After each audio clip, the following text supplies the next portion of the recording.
the Call info. in info. Yes, I will put that in the description for sure. If anybody's out there and wants to join us today, we're going to be doing a call in like always. It's in the subject or the description. What's up, Dave? How you doing, man? Man, I'm doing well. How are you? Good. I'm in this new room, new house. Yeah, So if nice, there's a dude. lot of echo or something, I feel like there might be. Nah, you're good, dude. Don't worry about it. No? All right. Well, I'll check back afterwards. I'm just testing everything out. Got some new Wi-Fi, all that shit, bro. So What's up, what is Corey? up? What do we want to talk about, bro? Man, I don't know, dude. How about the Thunder? Let's do that. I was thinking about Chet, man. I was thinking Corey, about what's up, J-Dub. man? Let me finish this right here. Let me push send on that right there. There's the call-in, guys. All right, that feature is up now, Mark. Got it. I was thinking about Chet's impact, and one of the things that I went back to was one of the things that Chet said. I don't know, 2 months before the draft, and they asked him who the best player in the NBA was. Do you remember what he said? Me in 2 months. Me in 2 months. I keep going back to that, man. Like, Yeah. sometimes I look at overconfidence as like just biggest bullshit ever, right? You know, like how does somebody have this much confidence in themselves? But I keep going back to this, and I keep thinking in my brain, like maybe Chet's onto something. Maybe Chet realizes that something that we don't realize. Maybe that he feels that he already is better than Paul George. I mean, think about this. When Shea was traded, right? When Shea was traded, Patrick Beverley said that Shea was upset because he was being traded for somebody that he felt he was already better than. And that was Paul George. He thought he was already better than Paul George. In Chet's mind, if he's coming into there and saying, I'm better than this player, I'm better than this player, I'm going to be more impactful than this player. You know, there's only going to be 5-6 big men that are better than I am starting off. If that's the case, man, and when he's coming into this being the third best big man in the West, you know, like we've got a situation on our hands, don't we? Because now we've been sitting here telling everybody that 50 games is something that could happen. But if Chet comes out and he's acting like he's like the third or fourth best big man in the West, what are we saying now? I mean, we're saying that this team is legitimately a championship contender. And I know that's going to be like, people are like, shut the fuck up, Dave. And I get it. I get it. But if Chet is going to come out and he's going to be a top player in his position starting off, like he thinks he's going to be, like that I have faith that he is going to be, I mean, what are we talking? We're talking about a team that's again, literally ready to compete for a championship if we stay healthy. Let me ask you, do you think let's put Jokic in on his own planet, right? He's a point center, whatever he is. He's his own category.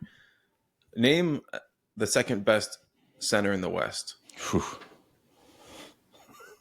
Okay, All right. that's what I got to too. Hold on. I'm wondering, is there a chance that we could be looking at Chet being the second best center in the West as a rookie? You're looking it up. You need a second to think. I can tell, but I'm just like you said, I would third, fourth. I would say this is that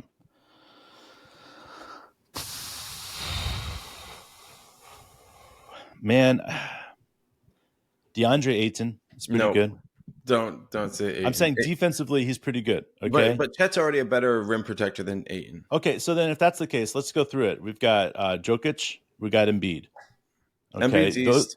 Jokic is his own Who planet. else in the league do we have that you consider a top player? Because if we're talking about insert Chet here, which I love inserting Chet places, we're looking at this point, in my opinion, we got Jokic, Embiid, Kristaps Porzingis, Clint Capella, Walker Kessler, got Claxton, Andre Drummond, Bam, Miles Turner, DeAndre Ayton, Jared Allen, Robert Williams III, Mark Williams. See what I'm saying, man? Like, if we're I would, talking right now, this is yeah. why I think what Chet was saying was right, is because the league at this point, and there's some players that play power forward that are excellent players that play center as well, but the league is really hurting, for depth and big men. And I look at Chet, and if Chet comes out playing like I think he can play. I think he's going to be better than Kristaps Porzingis. I think he's going to be better than Clint Capella. I think he's going to be better than Walker Kessler. So maybe he's right by saying he's a top player in his position. I mean, there are going to be players like Kessler who's proven a lot of productivity and stuff, but like at the same time, for me, what I want to see from Chet is the ability to space the floor and protect the rim. You're Yeah. never going to get that from Walker Kessler. No. So, But yeah, if Chet comes out there playing power forward and he has that center power forward combination, Mhm. he's going to have a lot more players that he's going to have to compete with. But I do think that if he sticks to that center position solely, he's the third best center in the league right now, without ever stepping on the court. I mean, And that's crazy for me to say. I know what people will say, but if you think about how good he is at defense and how good he is already on offense, and let's just say he goes out there and averages 14, 15 points a game, okay, that already puts him in the top 10 right there on centers as far as points per game, okay. So then you're saying, okay, well, if he comes out and averages 10, 12 rebounds a game, okay, that is going to raise him up to the top 5 right there. And then he comes out and averages 3 to 5 blocks a game. That's going to put him right in that third spot. And I think that's the thing about it. If it's baseline rookie numbers that we're looking at, bro, this is what's next level about this team. so yeah, because I mean, you take Shea and other players for All NBA didn't have their best years. Some of the young guys, Yeah, Ja, Luca, like these guys are first team All NBA players when they're at their best. But SGA slipped in there. yeah. He, in my opinion, is one of the top 3 guards in the league. Um, in a lot of ways, based on like building a team, his age, he's Sure. the best to me. So, like, say Yeah. you have the top 3 center, which whatever, that's debatable, which we like to do. Then you mix in one of the top 3 guards in the It's the league. combination of what he brings to the table that makes it so it's impossible to say that he's not already a top 10 center without ever playing a minute in the league. I mean, right, and there's always health. That's like the number one thing. But so if you fuse like an elite guard top 3, elite center top 3, Josh Giddey, as far as playmaker or passer goes, Yeah, he's top 3. You know what I mean? Like he's the sure. guy that, as LeBron said, can see plays before they happen. And then on top of that, bro, we've got, I don't know, like just like an elite bench cast, as we always say, stars. I mean, role players who understand how to be stars in their role. Sure. This team is full of those guys. Oh yeah. So this goes back to, I know that Vegas is setting the over under around 43, but is this a team that Thunder fans can really fall in love with? I mean, it seems like things are It's lining gonna up. happen, bro. Or are we 1 year away from letting our hearts go, like just get carried away? If we do not get injured this year, we don't have one of our top 5 players go out for, longer than 10 games, then I think this team is going to be known as one of the best stories of the NBA this year. One of the most fallen lovable stories of the NBA. I really do. And we've seen what happens when teams, and everybody's, we've talked about this before, when teams or people have said, well, you need to fail before you can rise above, right? Mm-hmm. But if your organization has done things properly and they have raised things properly, they have trained you how to win, they have trained you how to do things properly, they have the depth to make it so that these guys don't have to play more than 69 minutes or 69 games. And why I want to bring that up is because if you look at the centers this last year, 4 centers that are in the top 15 played more than 70 games. That's it, man. So you're looking at these guys and you're saying, this is the amount of games I want to circle that these guys have to play. Like These guys, if they don't go out with a major injury and they're sitting out for 25 games, right, or 20 games, then this team has a legit chance to not just do something crazy, but that people are going to look back and say, well, I guess you don't have to have a loss or a serious heartbreak to see success. Because when you build an organization properly and you do things from the right, from the bottom up, we've seen it happen in the history of the game before. It doesn't matter. You can look at any professional sport where a team is all of a sudden doing, like, they built things right, they've done things right, and all of a sudden things click. Bam. And they go off and they win a few championships. And you can look at the Patriots, you can look at Chicago, you can look at all these other teams. Like, it doesn't have to be, a complete this or that. Like, I look at these teams in the history of the game of sports, man, and it happens every 10 to 15 to 20 years. A team that, like, nobody expected comes out and they built something before anybody realized what happened. And then everybody is for the next 10, 15 years are trying to catch up to them.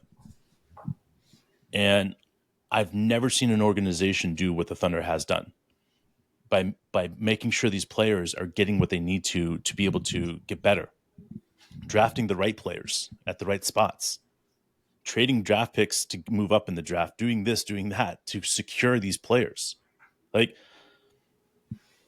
for the next 10 years, everybody's going to look at the Oklahoma City Thunder and their movements and what they do and how they trade players are all going to be stopped and looked at. Hey, would Sam Presti do this situation?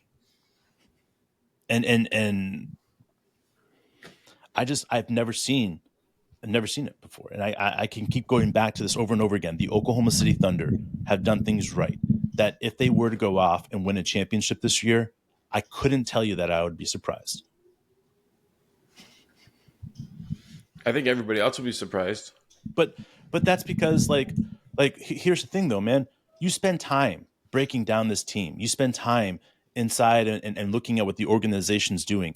And you know what it takes to see a championship caliber team. It doesn't matter in whether it's a division in the NFL or if it's a NBA or MLS or it doesn't matter. MLS. It doesn't matter. A championship caliber team, they reek of it. It. Every single time that I've watched I'm a Yankees fan, guys. All right, I'm gonna throw that out there. Every single time I've watched the Yankees recently, though, I can't watch it. Why? Because they're not a championship caliber team. They haven't been for years. Right? Mm-hmm. You know what it takes to be a championship caliber team, and this Oklahoma City Thunder team, they reek of it, bro, in a whole new level. And that's what I keep going back to is, like, is this even possible for a team like this to pull something off this absurd? And I'm saying, if it's going to happen to a team this year, it's going to happen to the Oklahoma City Thunder. Well, we've seen a few teams kind of make their way to the conference finals a little bit early over the last few years. I think the Hawks did it. Memphis, the Mavericks. I mean, it happens, right? Right. And the thing is that we've seen what happens when teams do it on back-to-back years. They start getting tired and worn out. Right. And you can get to the first couple of rounds without being fully functioning team. These young teams that are too young and they get there, or maybe not too young, but they get kind of excited. Their fan bases do. And then GMs go out and they try to, like, put together like a trade to push them over the top, and then they don't make it back to the same level they were, and everybody's like, what happened? Like, or they lose a coach. They got a friendly bracket, and they played really good for a couple of series, but, like, having a deep run in the playoffs can't make you forget, like, the reason why it was a surprise you had such a deep run is because you weren't favored during the regular season. And you can put it together, but you got to find a way to compete for 82 if you want to really make it. So for me, what I'm looking at for this team is, like, as we approach that time, whether or not it's today, tomorrow, next year, whatever, but, like, when it's time to press a few buttons, right? Can you do it without being the Mavericks? Can you do it without being the Hawks? DeJounte Murray or the Kristaps Porzingis trade, like, this idea, like, oh, we're one piece away. Or like the Oklahoma City Thunder. Stop it. I'm serious, though. Think about this, man. Sam's made that mistake before. Yeah.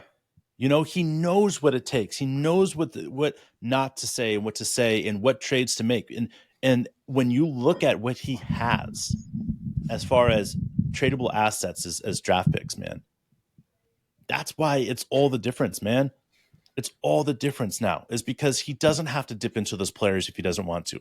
He doesn't have to go trade out James Harden to make his team thicker.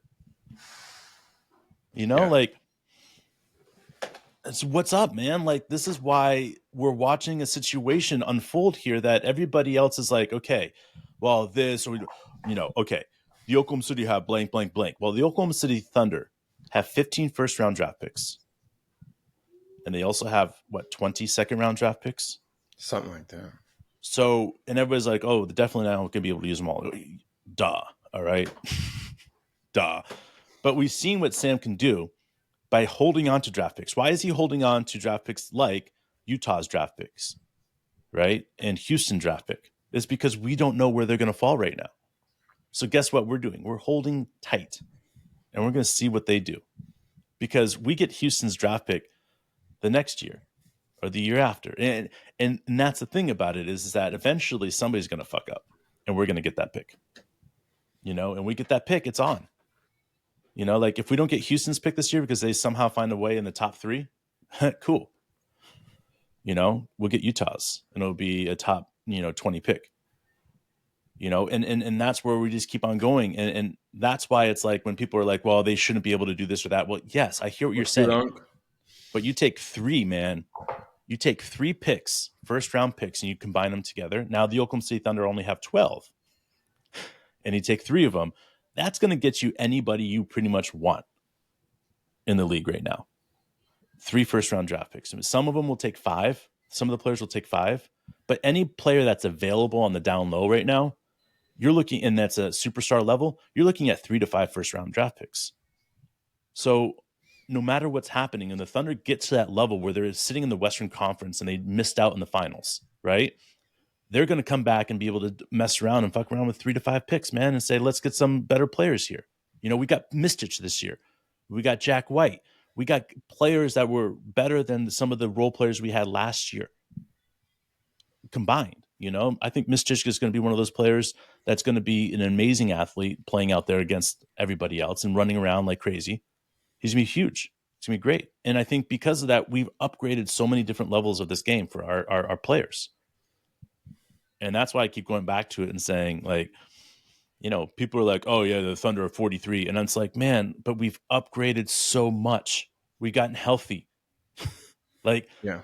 How can you say we're only 3 games better if we don't have a serious injury? Even if we have a serious injury, I still think that 40 games is completely doable. Yeah. Yeah, Jude. For sure, bro. Well, I'm excited about seeing this depth like you're talking about. Jack White from Australia, played captain of the basketball team for Duke worked his way up there. And then now you're talking about Misic, you're talking about Kenny, you're talking about, hopefully Wiggins. We're not sure how that's going to work out, but elite role players down the line. So, I mean, our time, I think, is coming sooner than later. One thing I was thinking about, and maybe we can say this for the next episode, but, Cason Wallace and his point of attack defense and how much it reminds me of like sort of what was Russ's primary attribute at UCLA. His on the ball defense was pretty much like what people kind of like identified as his best skill in college. And the Cason had a very similar, defensive style and impact.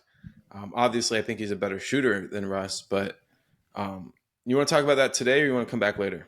Man, why not, man? Cason is an amazing player. What's up, Eclipse? What's up, buddy? I really like Cason. I think that he's something that we look at, and for a very long time, he's going to be wearing that Oklahoma City Thunder uniform.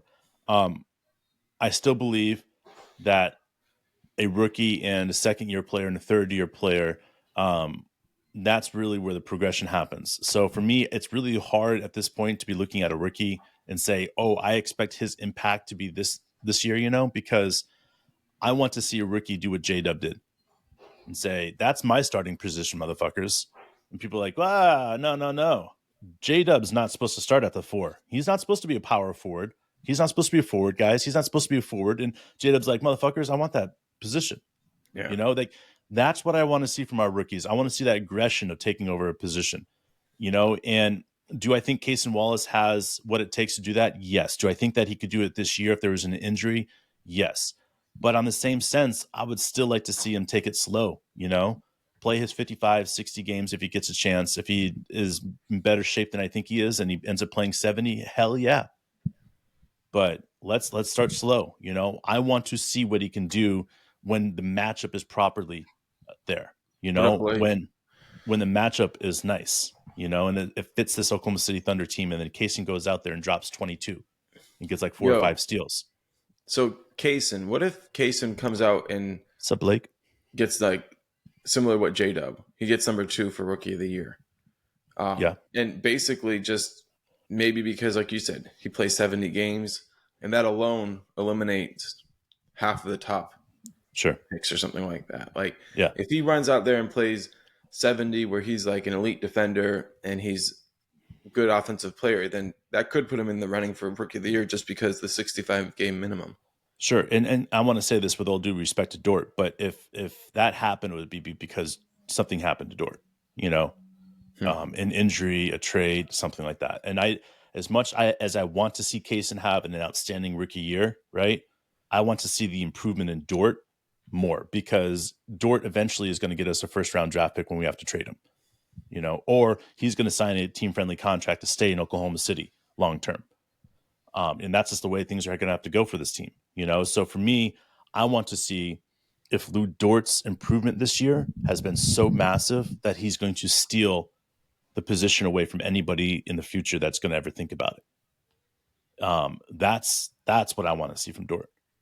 I want to see that 20 points a game. I want to see the continued record-breaking, screen, whatever you guys want to call it.